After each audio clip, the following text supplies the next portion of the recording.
everyone! So, ayan po, mag-withdraw na naman tayo sa ika-10 withdraw natin. So, dito lang tayo. So, na-transfer ko na po yung dito na tayo. Na-transfer ko na po yung earnings ko.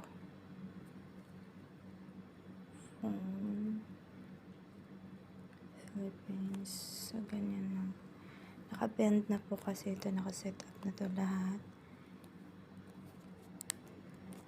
So, ganyan lang. Pag mag-withdraw pa, ulit-ulit lang ito.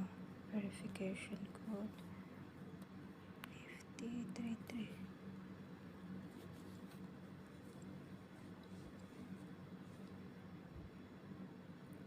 Madali lang pong mag-withdraw dito sa Shamit. Kaya, ayun po. Sali na po kayo sa GC namin. So, ayun. Code 1682.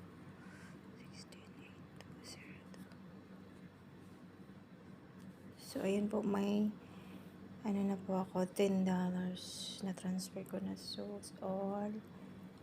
My fee po siya, $0.60. So, ganito. Back. Ganito lang po siya kadali. Zero na. Wala na akong balance. So, ayun po. Ito yung transaction ko. May mga siya.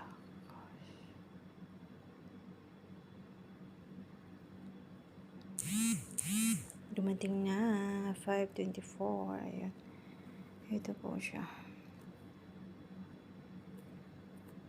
Ayun, sana na po kayo. PM lang kayo sa FB ko. Heidi Hisdakot.